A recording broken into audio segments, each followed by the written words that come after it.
여러분들의 소원이 무엇이냐고 제가 여쭈면 아마 여러분들의 소원은 다 각각 다른 소원들을 가지고 계실 겁니다.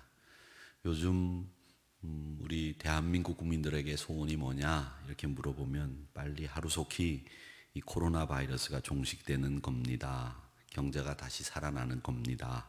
이 정도의 소원을 이야기하실 겁니다. 또 우리 대한민국 국민들의 소원이 있죠. 우리가 늘 부르는 우리의 소원은 통일이라고 하는, 물론 요즘 젊은 분들은 이 통일에 대한 간절한 염원이 사라졌다고는 하지만 우리 대한민국 국민들이 가지고 있는 가장 일반화되어 있는 소원은 통일이라고 하는 겁니다. 이 사람마다 소원이 다 다를 수 있겠지만 우리 신자들의 소원은 그러면 뭔가라는 걸 생각해 봅니다. 신자들의 소원, 저도 생각나기를 예전에 기억에 예수님을 처음 이렇게 믿으면서, 이제 물론 어릴 때부터 신앙생활을 했지만 이제 의식이 깨지고 이제 자아가 확립이 되면서 신앙이 과연 무엇이고 내가 예수님을 왜 믿고 따라야 되는지를 고민하던 그때에 가장 큰 소원은 예수님 또 하나님, 격이 없이 그 하나님과 깊은 교제를 나누고 그 하나님의 뜻을 아는 일, 이것이 가장 바라고 원했던 소원이었던 적이 있었습니다. 물론 지금도 그것이 저의 소원으로 남아 있지만 이런 소원은 다 신자들이라면 가지고 있습니다.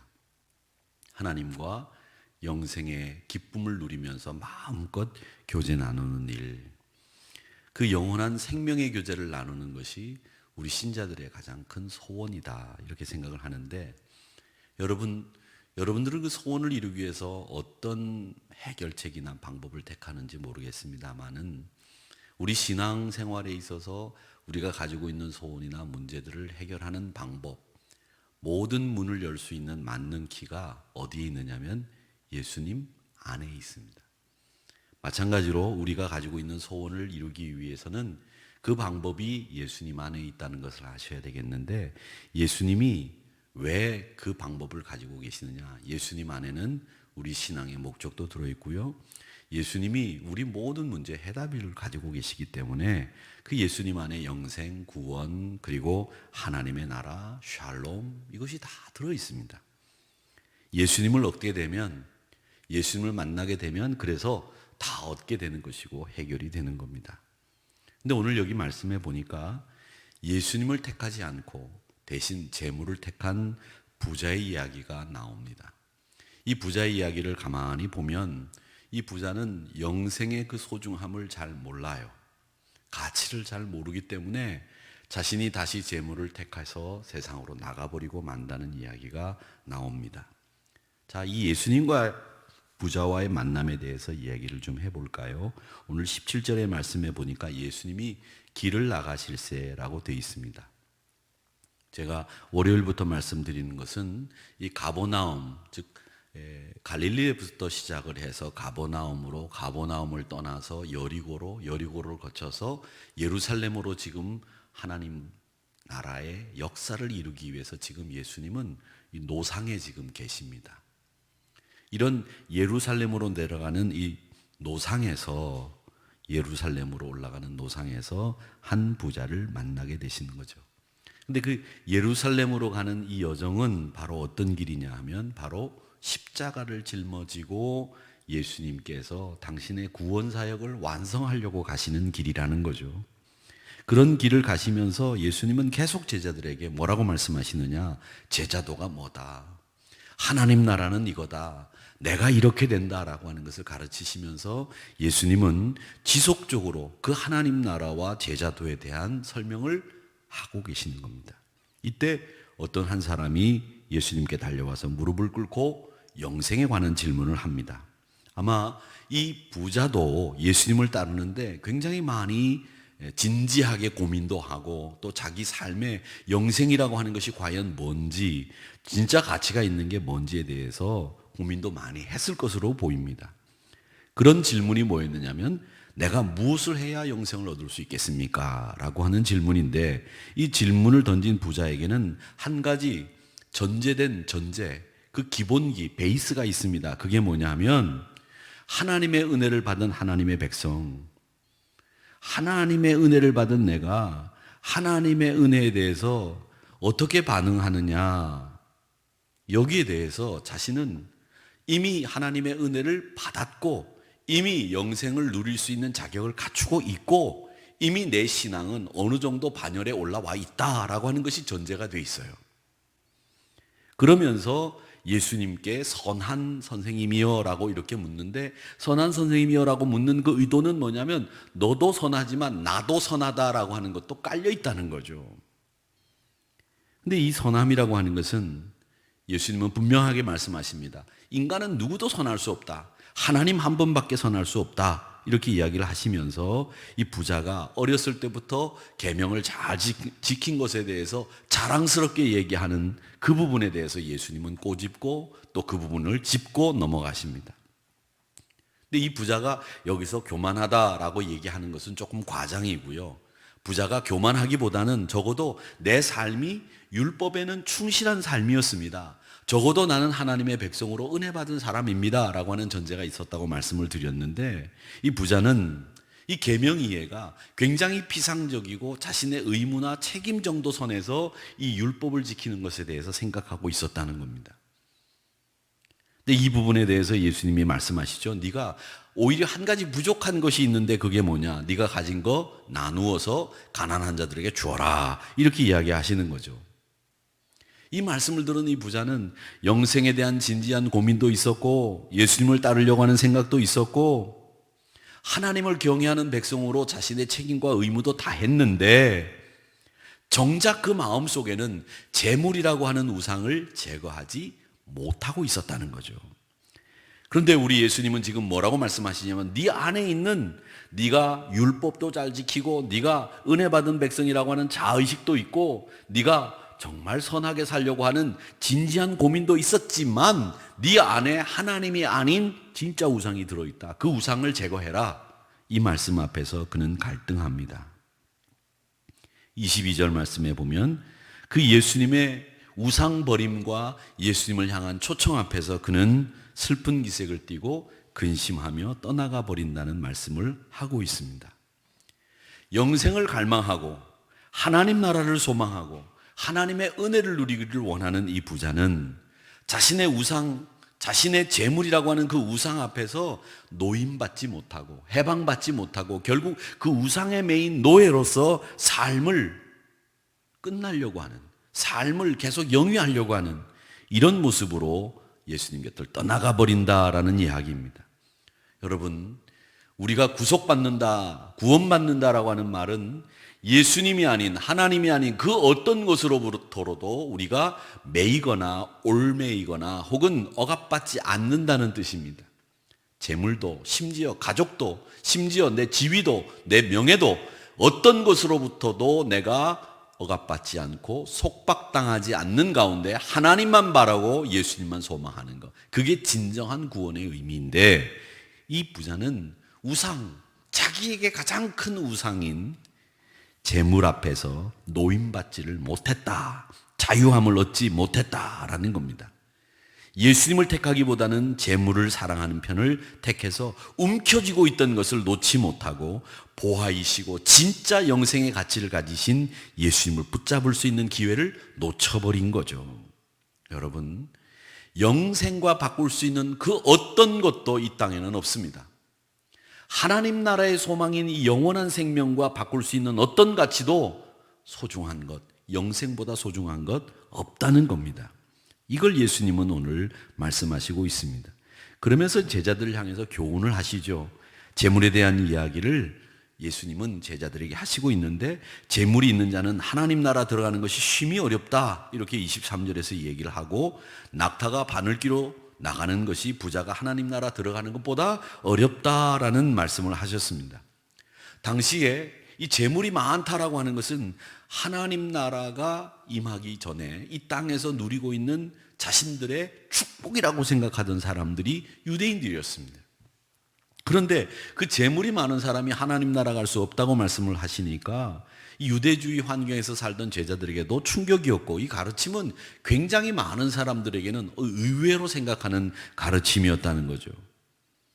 당시나 지금이나 이 부자는 복받은 사람이라고 하는 생각이 팽배해 있었던 세상에서 이 복받았다고 생각하는 이 부자가 하나님 나라 갈 수 없다, 이렇게 이야기하시는 것은 의외였다는 겁니다.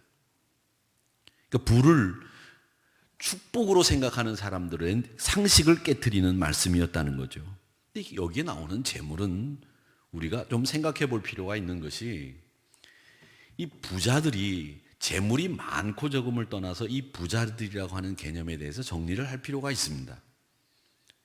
부자들 가운데서도 지금도 그렇지만 어려운 사람을 배려하고 약자 편에 서주고 고통받는 사람들의 고통을 이해하는 부자들은 얼마든지 있습니다. 그런 부자들까지 싸잡아서 나쁘게 폄하하는 얘기가 아니고요.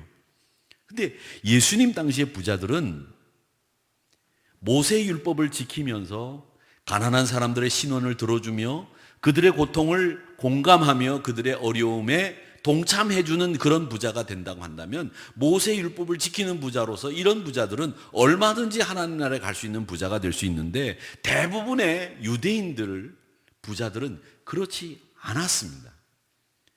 어려운 사람의 신원을 들어주지 않는 부자들이 대부분이었고요, 자신들의 배만 불릴 줄 아는 부자들이 대부분이었기 때문에 부자들이 하나님의 율법과 하나님 나라의 의와는 전혀 상관없이 살았던 부자였기 때문에 오늘 이 주님은 그 이야기를 하시고 있는 겁니다.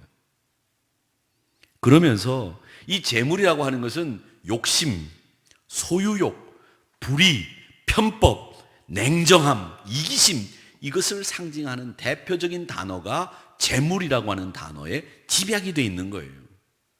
선하게 자기 땀을 흘려서 부를 축적하고 어려운 사람의 형편을 이해하는 그런 부자를 얘기하는 게 아니라는 겁니다.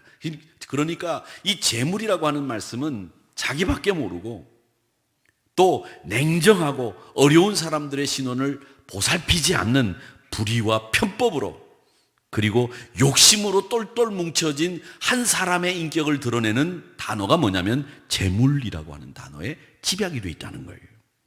이런 사람들은 구원받지 못한다는 겁니다. 이런 사람들은 낙타가 바늘기로 나가는 것보다 하나님 나라에 들어가기가 더 어렵다, 그렇게 이야기를 하는 겁니다.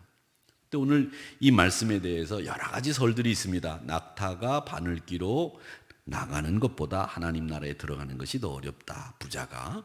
이 말씀은요, 단어가 잘못돼가지고 사실은 이게 낙타가 바늘기라고 하는 단어가 이게 아니다라고 얘기하시는 분들도 있고요.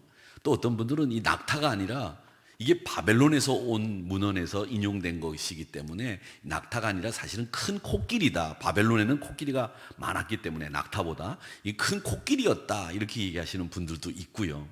또 어떤 사람들은 이런 얘기를 합니다. 옛날에는, 요즘은 이제 외국에서 이제 코로나 바이러스 때문에 이제 통금이 생겼다고 해요. 남미도요. 통금이 생겨서 메시 이후로는 못 다닌다, 이런 것들이 생겼다고 하는데, 우리가 어릴 때도, 제가 어릴 때도 이 통금이 있었습니다. 근데 고대 사회는 통금이 많이 있었는데 예루살렘 성읍에도 통금이 있었어요. 그래서 몇 시가 되면 성문을 다 닫아버립니다. 그리고 쪽문만 하나 열어두는데 그 쪽문은 정말 기묘하고 요긴한 일을 해야 되는, 그리고 정말 필요한 일을 해야 되는 사람들만 드나드는 쪽문이 있었는데 사람이 겨우 지나갈 수 있는 문이었다고 합니다.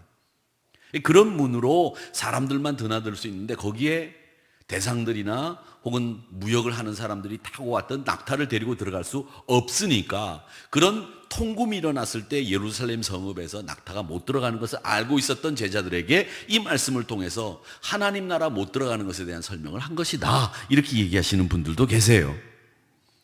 어쨌든 이 이야기를 잘 아는 제자들에게 비유로 말씀하신 이 이야기를 통해서 예수님은 뭘 얘기하시느냐, 이 재물이 있는 자는 하나님 나라 들어가기 어렵다라고 하는 이 말씀 속에는 너희들이 욕심을 가지고 소유욕을 가지고 불법하고 편법하고 이기심만 가득 차 있는 냉정한 그 마음 가지고는 하나님 나라 갈 수 없다라는 말씀을 하시고 있는 겁니다. 그러면서 이 말씀을 마치니까 베드로가 선뜻 나서서 이런 얘기를 합니다. 우리가 모든 것을 버리고 주를 쫓았습니다, 이렇게 얘기를 하는데, 이 말씀을 여기다 기록한 이유가 있어요. 베드로는 말이죠, 그 장모가 열병에 걸려서 예수님이 가셔서 그 열병을 고쳐주셨던 기록이 있는 것처럼 베드로의 처갓집은, 장모가 사는 집은 굉장히 부자였다고 알려져 있습니다. 그 부자였던 베드로가 자기가 모든 것을 버리고 주를 쫓았다라고 하는 이 말을 마가가 씀으로 해서 이 베드로와 재물을 선택해서 끝까지 예수님을 따르지 않았던 부자를 비교하고 있다는 얘기죠. 그러면서 진정한 포기는 동기가 무엇인지를 분명하게 하는 포기여야 된다는 거죠.